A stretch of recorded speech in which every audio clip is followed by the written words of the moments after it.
প্রধান অতিথি, সভাপতি, প্রধান বক্তা। দিনাজপুরের নবাবগঞ্জ উপজেলার মাহমুদপুর ইউনিয়নের মোগরপাড়া ডিগ্রি কলেজ মাঠে উৎসবমুখর পরিবেশে আনুষ্ঠানিকতার মাধ্যমে নতুন কমিটি গঠন হয়।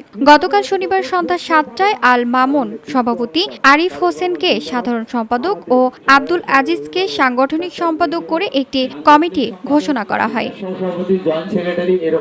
এ সময় অনুষ্ঠানে উপস্থিত ছিলেন উপজেলা স্বেচ্ছাসেবক দলের আহ্বায়ক সাজ্জাদ আল মামুন ও সদস্য সচিব আনোয়ার হোসেন ও মাহমুদপুর ইউনিয়ন বিএনপির সভাপতি খলিল রহমান ও উপজেলা ছাত্রদল আহ্বায়ক মুক্তাদির হোসেন বকুল ও সদস্য সচিব মুক্তি মাহফুজ সহ অঙ্গ সংগঠনের নেতাকর্মীরা।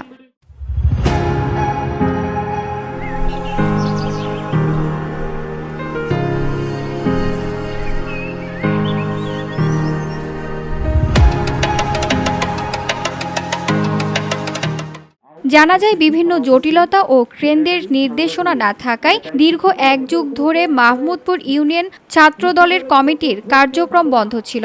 মাহমুদপুর ইউনিয়ন ছাত্রদলের নতুন কমিটির সভাপতি আল মামুন জানান, আমরা আশাবাদী আমাদের এই নতুন কমিটি সুন্দরভাবে দলের জন্য কাজ করে যাবে। এদিকে ইউনিয়ন ছাত্রদলের নবগঠিত কমিটিকে দলীয় নেতাকর্মীরা অভিনন্দন ও শুভেচ্ছা জানিয়েছেন। VOD Bangla news desk. প্রধান বক্তা ও বিশেষ অতিথি বিন্দু আমার সামনে আমার